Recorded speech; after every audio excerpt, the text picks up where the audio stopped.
नमस्कार साथियों, गायत्री परिवार शांति कुंज हरिद्वार के द्वारा मनाया जा रहा है नारी सशक्तिकरण वर्ष। और इस वर्ष के अवसर पर ही एक संयोग है हम सभी के साथ में, हम सभी के बीच में गायत्री परिवार गुजरात से एक सक्रिय गायत्री परिवार की सक्रिय नारी शक्ति के रूप में हमारी प्रेमलता दीदी जी हम सभी के साथ में आज की वीडियो में हैं। आइए इनसे बात करेंगे इनकी जीवनचर्या के बारे में और गायत्री परिवार के नारी जागरण अभियान में किस प्रकार से उनकी भूमिका है। इस पर एक युग सृजन वार्ता आदरणीय दीदी जी के साथ। प्रणाम दीदी जी। प्रणाम भैया। जैसा कि हम लोग देखते हैं कि हमारी आपसे पहली मुलाकात जो हुई थी वो नई टिहरी में जो चलते हैं साधना शिविर, मौन साधना शिविर चलते हैं, पहली मुलाकात आपसे हुई थी। और उसके बाद में कई कार्यक्रमों में हमने आपकी गतिविधियां देखी, चाहे वो अश्वमेध महायज्ञ में आपकी भागीदारी रही हो या सोशल मीडिया के माध्यम से भी हम देखते हैं कई बड़े बड़े कार्यक्रमों में आपकी उपस्थिति और सक्रियता बनी रहती है। तो हमारे दर्शकों को सबसे पहले अपना नाम और पता बताएं, फिर आगे की बात करते हैं। मैं प्रेमलता वर्मा गुजरात में गांधीनगर में रहती हूँ, सेक्टर 4B में। बेसिकली मैं पंजाबी हूँ, पर जन्म से ही हम गुजरात में रह रहे हैं और वहीं अपने मकान वगैरह भी है और वहीं हम काम करते हैं। और 2011 से बस गुरुदेव के कार्य में लग गए हैं, यानी कि समयदान शुरू किया है। सबसे पहले तो मतलब कि ऐसे ही गांधीनगर में ही हम काम करते थे, वहाँ पर युग शक्ति के ग्राहक बनाते थे, झूला पुस्तक चलाते थे, हवन करते थे, बच्चों के कार्यक्रम करते थे, यज्ञ, दीप यज्ञ, संस्कार सब कराते थे। पर 2011 में शांति कुंज से ही जन्म शताब्दी वर्ष जिस बार मनाया गया था गुरु जी का, बस उसी समय हमें कहा गया कि आप परिव्राजक शिविर करो, आपको हम लोग को मतलब समयदान में भेजेंगे। कहाँ से कहा गया? तो शांति कुंज से बात हुई थी कि आप परिव्राजक शिविर करो तो आपको, आप मतलब कि पंजाबी हो तो आपको पंजाब में हम समयदान में भेजेंगे। अच्छा, मिशन से जुड़ाव आपका कब हुआ? क्या पृष्ठभूमि रही उसकी? मैं मिशन से जुड़ी तो बहुत, ऐसे कहूँ तो लेटे ही हूँ, 2003 में जुड़ी हूँ। 2003 में ऐसे ही आना जाना रहता था हमारा, भजन कीर्तन मतलब कि होता था तो बहनें ले जाती थी हमको, पाठ होते थे, जप होते थे तो बहनें लेके गायत्री परिवार की बहनें, गायत्री परिवार की बहनें। और उसके बाद 2005 में मैंने गुरु दीक्षा ली।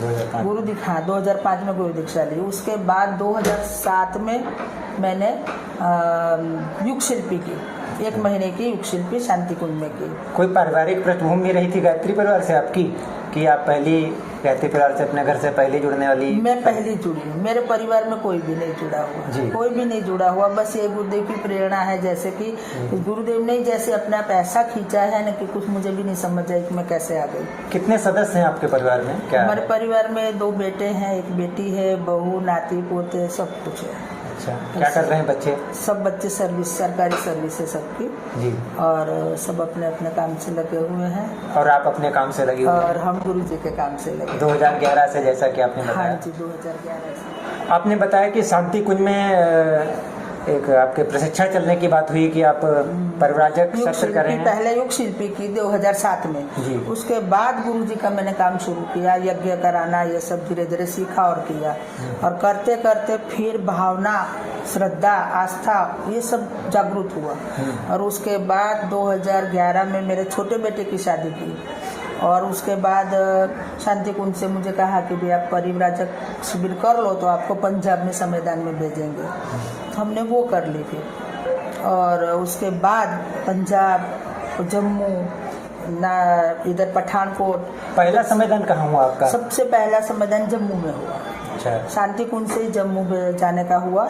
और जम्मू गए, जम्मू में जानीपुर अपनी शक्तिपीठ है, वहाँ पर हमारा रुकना हुआ। कितने दिन वहाँ पर रहे? वहाँ थोड़े दिन ही रहे थे, लगभग 15-20 दिन ही रहे थे, ज़्यादा नहीं। पर वहाँ पर अच्छा काम हुआ। किस भूमिका में आप वहाँ पर थे? प्रचार प्रसार, परिव्राजक नहीं, प्रचार प्रसार, गायत्री का प्रचार। वो चाहे यज्ञ के माध्यम से, चाहे संस्कार के माध्यम से, चाहे दीप यज्ञ के माध्यम से, प्रचार प्रसार। उसके बाद पठानकोट के पास में बसोली करके एक छोटा सा गांव है वैसे तो, और बहुत अच्छी जगह है। वहाँ पर 108 कुंडी हवन था, तो उसी के प्रचार के लिए भेजा था शांति कुंज से। अभी आपसे थोड़ी देर पहले भी बात हो रही थी तो आप ये बता रहे थे कि जो बड़े जिन कार्यक्रमों में आप जाती हैं, मुख्य रूप से उन कार्यक्रमों के पहले आप जाती हैं उसकी पृष्ठभूमि बनाने में, ना कि कार्यक्रम के दौरान आपकी विशेष भूमिका होती है। आपकी विशेष भूमिका पहले में जाकर के उसके प्रचार प्रसार में आपकी विशेष भूमिका रहती है। वो वहाँ पर हमें वो सामने वाले भी बुलाते हैं, कई बार शांति कुंज से भेजा जाता है, कई बार कई लोगों को हमारे काम पसंद आता है तो पहले से बुलाते हैं। जैसे कि अभी की बात करें तो अश्वमेध यज्ञ, तो अश्वमेध यज्ञ में मुझे पिछले साल फरवरी में बुलाया गया था, पर मैं मार्च में गई थी ठाणे में। ठाणे में चौबे भैया है हमारे, उन्होंने बुलाया था कि आप यहाँ आइए और अश्वमेध का प्रचार करना है। क्यों? क्योंकि इधर सब गुजराती लोग ज़्यादा है और यहाँ हमें गुजराती बोलना नहीं आता इतना, तो आप अच्छे से काम कर सकते हो, तो आप यहाँ और प्रचार प्रसार करो। तो इसलिए हम मार्च महीने में गए वहाँ। मुंबई में गुजरातियों की भारी संख्या है। हाँ जी, तो ये मुलुंड में है, घाटकोपर है, ठाणा है, गोरबंदर है, ये सब जगह पे ज़्यादा गुजराती। तो सब जगह पे हमने 5-5 कुंडी हवन, दीप यज्ञ, कलश यात्राएं निकाली और सब जगह पे ऐसे जाके सबके बताया कि भी अश्वमेध क्या है और आपको आना है और आपको कैसे आप उसमें सहभागी होंगे। बाहर के प्रोग्राम्स में आप जाती हैं तो क्या कोई टीम है कि अकेले ही आपका जाना रहता है, किस प्रकार से? जाने को मेरे साथ 1 या 2 बहनों को लेकर जाती हूँ। इस कार्यक्रम में कितनी बहनें हैं आपके साथ? इधर तो हम यहाँ के ही है, तो हमारी तो पूरी टीम ही आई हुई है। इधर गांधीनगर से पूरी बस आई हुई है हमारी, और एक वर्ग की जिम्मेदारी भी हमारी गांधीनगर वर्ग की ही है। उसमें हमारा आ जाता है कलोल है और दहगाम है, मोडासा है, ये सब आ जाते हैं हमारे साथ ही है उसमें। स्वास्थ्य की अगर बात करें, क्योंकि बाहर रहना और काम करना उसमें स्वास्थ्य एक बहुत बड़ी भूमिका रहती है स्वास्थ्य की, तो स्वास्थ्य के रूप में आपका कैसा रहता है भाई? स्वास्थ्य में उससे पहले हमारे दर्शकों को जरा अपनी आयु के बारे में बता दें। आयु के बारे में क्या बताए, गुरुदेव की कृपा से 70 के हो चले हैं, 70वां साल चल रहा है। पर गुरुदेव की कृपा इतनी है कि अपने को कोई ना डायबिटीज है, ना ये ना वो ना कुछ नहीं, आज तक एक बोतल भी नहीं चढ़ाई अपने बस ऐसे ही स्वस्थ ऐसे ही रहते हैं। गुरुदेव अपने संभाल रहे हैं। हम यहाँ से निकल रहे हैं, जिसने बुलाया उसने लेटर भेजा है, बहन जी आ जाओ, किसी ने टिकट भेज दिया, बहन जी आ जाओ। हम जा रहे हैं, हमें नहीं पता वो कैसा इंसान है, वो क्या कहाँ रखेंगे, क्या खिलाएंगे। बस हमको तो एक ही विश्वास है कि मेरे गुरु ने मुझे भेजा है और मैं जा रही हूँ, और मैं गुरु जी का काम करने जा रही हूँ। गुरु जी का संदेश लेके वहाँ जा रही हूँ। गायत्री के रूप में, मतलब मंत्र के रूप में गायत्री को लोगों के तक पहुंचाना है, साहित्य के रूप में गुरुजी को वहां स्थापित करना है, और संस्कारों के रूप में अपने धर्मों को जागरूक करना है वहां जाकर। ये 3 लक्ष्य लेकर मैं निकलती हूँ। एक नारी के लिए एक गृहस्थ होकर के काम करना, तो जैसे कई परिजन हमारे, ज़्यादातर परिजन हमारे गृहस्थ होकर, जैसा गुरु जी ने भी बताया कि गृहस्थ एक तपोवन है। अपने पूरे गायत्री परिवार में भी अगर हम लोग बात करें तो गृहस्थों की एक भारी संख्या यहाँ पर है। लेकिन आपने आगे निकलकर, एक नारी के रूप में आगे निकलकर, समाज से आगे निकल करके आप आई और अभियानों को आपने गति दी, बाहर आई। समाज इस मामले में कितना, समाज से आपको सहयोग मिला?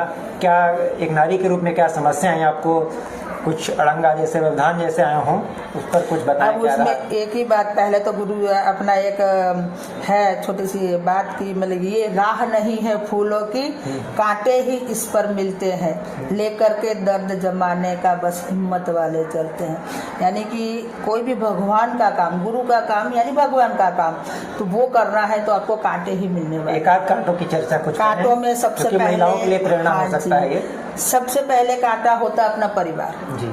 उनको ही ऐसा होता है कि घर का छोड़ के आप बाहर जा रहे हो, घर में आप काम बैठते नहीं। हालांकि मेरे घर में मेरी कोई इतना काम की तो कोई वजह ही नहीं, हमारे घर में गुरुदेव की कृपा से सब काम करने वाले सब लगे हुए हैं और कोई टेंशन वाली बात नहीं है। पर फिर भी मन में किसी के कहीं कोई कोने में तो बात आती है कि भाई हमारी मम्मी बाहर रहती है, घर पे नहीं रहती है, तो घर पे रहे तो अच्छा है। ये तो छोटी बात है, तो होना ही होना है। पर इसको, ये दर्द को पिएंगे, इस जहर को पिएंगे, तभी हम आगे निकल सकते हैं। कोई प्रेम से तो कहने वाला नहीं है कि भाई आप जाओ जहाँ, मतलब कि तो जितना जाना जाओ, ऐसा कोई नहीं कहेगा। क्योंकि हर एक बच्चे को होता है कि अपने माता पिता अपने पास में रहे। पर हमने उनको बताया कि देखो हमारी जहाँ हमारी जिम्मेदारी खत्म हो गई है, अब हमने बच्चों को पढ़ा लिखा के बड़े कर दिए, शादी कर दी, हमारी जिम्मेदारी खत्म है। अब कहीं है तो हमारा सहयोग है आपको, हम अब इसकी जिम्मेदारी नहीं उठा रहे। वैसे भी हमारे धर्म में 4 आश्रम है और उसमें हम 50 के हो गए, तो 50 के बाद तो हम मतलब कि वानप्रस्थी हो गए हैं, तो हमें तो वानप्रस्थी ही रहना है। और हमने वो संस्कार भी शांति कुंज में करवा लिया है, वानप्रस्थ संस्कार। ये बात तो हमारे पुरुष भाई लोग भी नहीं समझते हैं कि एक निश्चित समय हो गया है, रिटायरमेंट हमारा सरकारी जॉब से भी हो गया है, लेकिन उसके बाद रिटायरमेंट के बाद वो और घर पे नाती पोतों को, बच्चों को, पोतों को उनकी परवरिश में एक नया फैमिली फिर से बसा लेते हैं। तो हमारे पुरुष भाई लोग भी ये बात नहीं समझ पाते हैं। उस चीज़ को आपने समझा और एक अपनी बात बताएं, जैसे ये तो आपने घर की बात बताई कि घर के लोगों को रहता है कि मम्मी घर पे रहें, आपका भी एक अटैचमेंट रहता है अपने घर परिवार बच्चों के प्रति। हाँ। बच्चों के उससे आपने कैसे किया? इसमें पहले तो इतना नहीं रहता था, थोड़ा मन जाता था, पर धीरे धीरे करते 2015 और 17 से तो बिल्कुल भी मैंने छोड़ ही दिया घर। मैंने घर में बच्चों को बोल दिया मैं घर से निकली हूँ तो समझ लो मैं बैग लेकर बाहर निकली, मैं आपके लिए मर गई। अगर मैं मर गई हूँ तो आप किसी को फोन कर सकते नहीं, है ना, कहाँ ऊपर फोन करोगे मेरे को। तो मतलब कि कहने का ये है कि आप मुझे कहीं फोन नहीं करो, घर में जो भी परिस्थिति है आप ही हो, आप ही उससे निपटो। कोई बीमार है तो भी आप जाओ, कोई मर रहा है तो भी आप जाओ, कहीं शादी है तो भी आप जाओ। मैंने तब से अब शादियों में जाना बंद कर दिया। कोई मरता है, मेरा सगा भाई, मेरा सगा मरा, मैं उसकी 12वीं 13वीं में मैं नहीं रुकी हूँ, मैं संविधान में चली गई क्योंकि मेरी टिकट बनी हुई थी। मेरी सगी भाभी मरी है तो भी मैं 12वीं 13वीं में नहीं रुकी हूँ, मेरी टिकट बनी हुई है, मैं चली गई हूँ। मेरा देवर मरा है तब तो मैं संविधान में राजस्थान में थी। मेरी बेटी बहू का फोन आया, मम्मी चाचा जी गुजर गए हैं, बेटा आप लोग सब जाओ और जो व्यवहार बनता है देना करना वो सब कर लो। मैं मेरी तरफ से मैं उसके लिए, उसकी मुक्ति के लिए मैं अपने आप कर लूँगी। मैं शांति कुंज गई और शांति कुंज जाके उसके नाम से तर्पण कर दिया, वो मेरी फर्ज बनती है, वो मैंने किया। अब ऐसा जरूरी नहीं है कि अब समाज तो सब कुछ यही करता रहता, समाज के नियमों से हम चलते रहे, ये तो बहुत गलत सब हो रहा है। अब एक इंसान जाए या 10 इंसान जाए, व्यवहार ही करना है हमको, तो देना जो करना, औपचारिकता एक मात्र। हाँ, तो हमारी तो बच्चों को हम वो कहते बच्चों आप आगे हो, कल को हम मर जाएंगे तो भी तो तुम ही करोगे ना, अभी से सीखो करना। जैसा आपने कहा कि इतने समय से समझिए हमने घर छोड़ दिया, तो इस घटना को क्या ऐसे लेके आपने घर छोड़ा नहीं, बल्कि आपको एक बड़ा घर मिल गया, बड़ा परिवार मिल गया, क्या इस रूप में देखें? परिवार मिला, कितना बड़ा परिवार, गुरुदेव का परिवार इतना बड़ा मिला है। और घर छोड़ा भी नहीं है बेटा, देखो हमने घर नहीं छोड़ा, पर हम घर से निकलते हैं। अभी तो मेरे को कई जगह से शक्तिपीठे भी दे रही है कि बहन जी आपको ये शक्तिपीठ दे रहे हैं, आप हमेशा इसको संभालो, आपके नाम से कर। हम बोलते नहीं, ऐसा हमें नहीं, हमें शक्तिपीठों में बंधाना नहीं है। हम गुरु जी का काम गांव गांव गली गली जाके करना चाहते हैं, हम उनके विचारों को फैलाना चाहते हैं, धर्म से जोड़ना चाहते हैं। तो उसके लिए हम घर से 2 महीने 3 महीने 4 महीने निकलते हैं, फिर वो कार्यक्रम समाप्त होता है तो वापिस आते हैं, वापिस आकर फिर हफ्ता 10 दिन 15 दिन घर में रहते हैं और उसके बाद फिर दूसरा कार्यक्रम रेडी होता है। और हमारा पूरा कार्यक्रम बने हुए है कि वो बुला रहा है इधर आओ, वो बुला रहा है इधर आओ। अभी मैं शांति कुंज में थी, अपनी ज्योति कलश की मीटिंग थी उसमें गए थे, वहीं सब गुजरात मिल गया पूरा, काफी सारे सब गुजरात से आए थे। और वहीं मैं पिछले साल कोडीनार के पास में सिंधाज गांव है, वहां पर संविधान देके आई थी, वहां प्रज्ञा पुराण की कथा थी, तो उसी के प्रचार में मैं गई थी। वहां आसपास के गाँव में जा के ये बातें समझाई कि प्रज्ञा पुराण क्या है और मतलब कि गायत्री क्या है, मंत्र क्या है, कैसे करना है, सब समझाए। तो लोग आए और उन लोगों को अच्छा लगा।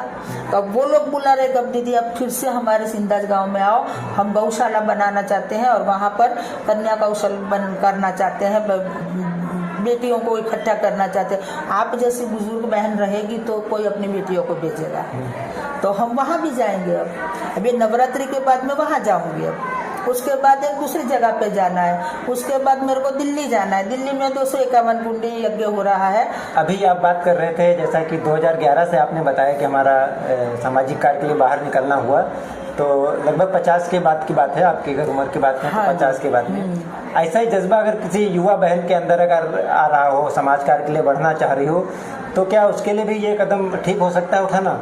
क्या राय है आपकी? वो तो उसकी हिम्मत पे बात होती है, उसका मन मक्कम होना चाहिए, क्योंकि ये करना कोई आसान काम नहीं है। इसके लिए पहले अपने आप को मक्कम करना। लोग बहुत बातें बनाते भी हैं, कई लोग कुछ न कुछ बोलते हैं और वो बोलेंगे, वो उनकी सोच है और हमारी सोच तो उनसे ऊपर है कहीं, कि जिसको इतनी बड़ी, अभी एक भजन भी आता है कि मतलब कि गुरुजी ने अपना नाम दे दिया हमको, अपने से जोड़ लिया है, अपने गोत्र से हमें जोड़ दिया है और इतना बड़ा ब्रह्म से जोड़ दिया। तो हम ब्रह्म से जुड़ गए हैं, तो फिर हम ऐसी तैसी चीजों में कहाँ जाएंगे?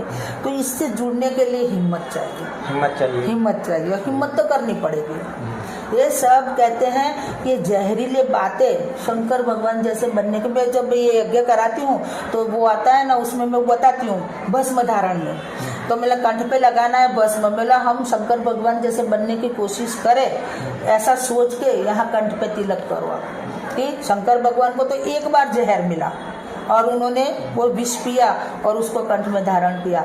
आज हमको तो रोज कहीं ना कहीं किसी बात पे घर वाले, बाहर वाले, पड़ोस वाले कुछ न कुछ ऐसी जहरीली बातें बताने वाले हैं। ये चल पड़े, देखो इनको बीमारी का इनको पता नहीं चलता, घर का ऐसे माहौल है, बच्चे पढ़ने गए हैं कि ये है वो, सब बातें बनाने के, तो उनका काम वो है, पर हमें हिम्मत रखनी है। सामाजिक क्षेत्र की वहाँ पर बात हो रही है, सामाजिक कार्यकर्ता के रूप में आपसे बात चल रही है।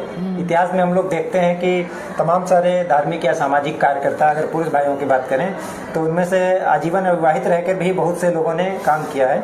अगर एक सामाजिक कार्यकर्ता के रूप में स्त्री की एक भूमिका अगर देखें तो आपका क्या दृष्टिकोण है? क्या हर नारी के लिए वैवाहिक जीवन उसका अनिवार्य है कि कैसा क्या है? अगर वो सामाजिक क्षेत्र में आगे जाना चाहती है तो विवाह कहाँ तक उसके लिए प्रासंगिक है? विवाह की अनिवार्यता को किस रूप में आप लेते हैं? विवाह की बात तो आती है तो ऐसा है कि वो तो अपना एक धर्म है। विवाह किया तो जिससे हम जुड़े हैं उसके साथ अपना हमेशा के लिए जीवन तो बिताना है। अब उसको भी नाराज नहीं कर सकते। नहीं, मगर दूसरी बात कर रहे हैं, कोई व्यक्ति जैसे अभी उसका विवाह नहीं हुआ है लेकिन उसके सामाजिक क्षेत्र में उसकी भावना है, अभिरुचि है, तो अगर वो आजीवन विवाहित रह के भी समाज कार्य कर सकते, बस बात वही आती है कि हिम्मत करनी पड़ेगी। हिम्मत की बात है। बाकी नारी आज हर क्षेत्र में आगे आ गई है। कोई भी क्षेत्र ऐसा नहीं, मैंने कई जगह पे देखा है, हम लोग जाते हैं कार्यक्रमों में, एक जगह पे मैंने देखा था कि एक सड़क पे एक बहन जी बैठ के पंचर बना रही थी साइकिल पर, तो वो भी कर रही है नारी। आज गाड़ियां भी नारी चला रही है, आज ऑटो भी नारियां चला रही है, आज प्लेन भी नारी चला रही है, आज सैन्य में भी नारियां आ गई है, मतलब कि लड़ाई में भी नारियां जा रही है। तो नारी हर एक क्षेत्र में आई है, आना चाहिए, मगर परिवार को भी साथ लेके, परिवार को जितना हो सके उतना साथ में लेके करो, उनकी मंजूरी से, पर उनको खुश रखो कि भाई नहीं देखो हम जो काम कर रहे हैं हमारी इच्छा है, हमारी खुशी है, तो हमें भी अपनी खुशी पूरी करने की एक हक मिलना चाहिए। परिवार को साथ में लेने में आपको कोई बड़ी समस्या आई क्या? मेरे तो अभी तक तो गुरुदेव की कृपा से नहीं आई है। हाँ, मेरे को क्या था कि मैं मतलब कि मेरा छोटे बेटे की शादी नहीं हुई थी और उस समय मैं कहीं भी जाती थी तो बड़ा बेटा बताता था कि मम्मी अभी देखो, अभी तुम रहो, अभी छोटे बेटे की शादी नहीं हुई, तब तक आपको घर संभालना ही संभालना है। बोला ठीक है। अब मेरी बहू और बेटा दोनों सर्विस करते, उसकी छोटी बच्ची थी तो उसको मेरे को संभालनी मेरी जिम्मेदारी थी, तो हमने की। अब छोटे बेटे की शादी हुई, उसके बाद तुरंत ही बेटे ने बोल दिया मम्मी आज से आपकी जिम्मेदारी खत्म हो गई, अब आपको जहाँ जाना जाओ, 2 महीने 4 महीने 6 महीने जहाँ जाना जाओ, हम आपको रोकेंगे नहीं। तो हमको बहुत अच्छा लगा, बोला आपका धन्यवाद है बेटा। अविवाहित महिलाओं में, सामाजिक कार्यकर्ताओं में कोई आपकी आदर्श महिला हो, ऐसा कोई नाम आपके आता हो ख्याल में? हाँ, एक दीदी और भी है अपने, और वो भी हमारे पंजाबी है। और केवल गायत्री परिवार की? हाँ, परिवार केवल गायत्री परिवार की नहीं बात है, ओवरऑल समाज में जितनी नारियां हुई हैं, श्रेष्ठ नारियां, इनमें ऐसी कोई आदर्श नारी आपके जहन में है जो अविवाहित रह के जिसने समाज में कार्य किया हो और आपके लिए एक आदर्श हो, ऐसी कोई नारी आपकी छवि में? वही बात करें कि वो बहन जी, उसका संकल्प है, वो मेरे से, मैं तो कहती महान है। क्या नाम है उसका नाम तो कुछ है, पर पंजाब की है। हाँ, पंजाब की है, पर उसको सिंधु उसकी सरनेम में, शांति कुंज भी जानता है उसको, शांति कुंज से वो जाती है। उसका संकल्प है मैं 12 साल तक घर में पैर नहीं रखूं। मैं तो फिर भी पैर रखती, अपने झूठ नहीं बोलते, पर उसका तो संकल्प है मैं 12 साल तक मैं घर पर पैर नहीं रखूंगी और शक्तिपीठों में ही समयदान देती रहूंगी। उसकी मुलाकात मेरी हुई थी। यहाँ राजस्थान में एक जगह है, वहाँ पर मैं मौन साधना करने गई थी, तो वहाँ पर वो दीदी थे और वो वहाँ काम कर रहे थे। अभी फ़िलहाल वो शायद गए थे, बॉम्बे भी गए थे और बॉम्बे से फिर और जगह पे है। मौन साधना कितनी बार कर चुकी हैं? मैंने मौन साधना 2 बार तो शांति कुंज में की है और 2 बार टिहरी में की है और मुनस्यारी बाकी है। गुरुदेव भेजदेव बहुत मन है, अभी भी कहती हूँ, पर अब प्रॉब्लम क्या आ रही है कि कह रहे हैं कि 60 साल के बाद लेंगे नहीं। अब हम तो 70 के हो गए, अब हम करें तो क्या, उम्र कैसे छुपाए? हम तो छुपा लेंगे पर वो नहीं छुपाएगा कंप्यूटर नहीं छुपाएगा ना।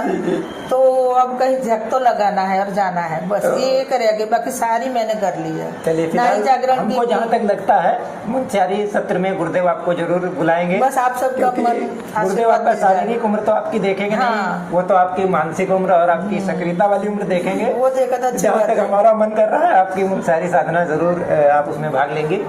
और आज के वीडियो में आपने महत्वपूर्ण बातें की और नारियों के लिए एक प्रेरणा स्रोत बनी। और कोई महत्वपूर्ण संदेश अगर नारियों को आप मैं तो बहुत कहना चाहती हूँ कि देखो, बहनें आजकल बहानेबाजी बहुत करती है। मैं तो सब बहनों को भी बताती हूँ कि तुम लोग देखो, अभी शादी में जाने की बात आएगी तो तुम सब कुछ छोड़कर शादी में जाते हो। बॉम्बे में भी मेरे साथ वही बात हुई। बॉम्बे में जब हम कार्यक्रम कराने जाते थे तो सब पहले मुझे बताते थे, दीदी वहाँ पर समय ज़्यादा मत लेना, ज़्यादा समय, इन लोगों के पास समय नहीं होता दीदी, आप कम समय में काम करके आ जाना। हम बोलते ठीक है। हम वहाँ गए, अब 2-4 बार ऐसा हुआ। फिर हमने एक जगह पे बहनें सारी 25-30 महिलाएं थी, तब उनसे हमने बात की कि दीदी आपके पास समय नहीं है, ऐसा हमने सुना है। तो कहा हाँ दीदी हमारे पास समय नहीं है। मतलब किस चीज़ का समय नहीं है? आपके पास सोने का समय नहीं है, आपके पास खाने का समय नहीं है, आपके पास सर्विस करने का समय नहीं है, कौन सा समय नहीं है? मगर वो सब समय है तो कम से कम 1 घंटा, आधा घंटा भगवान के लिए क्यों नहीं समय निकालते?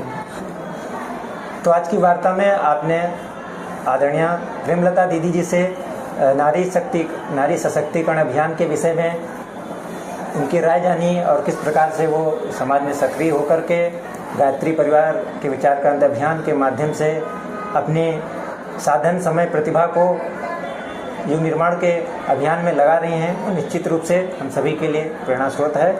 और हम सभी भी, चाहे केवल महिला की बात नहीं है, चाहे पुरुष भाई हों चाहे महिलाएं हों, सभी लोग अपने जो निजी स्वार्थ हैं, हमारे जो कमियां हैं, हमारे जो बंधन हैं, उनको ढीला कर करके और समाज देश हित के कार्य में अपने प्रतिभा को प्रस्तुत कर सकते हैं। ऐसी प्रेरणा हम सभी को मिलती है दीदी के माध्यम से। युग सृजन वार्ता के लिए आपने समय दिया दीदी, बहुत बहुत धन्यवाद।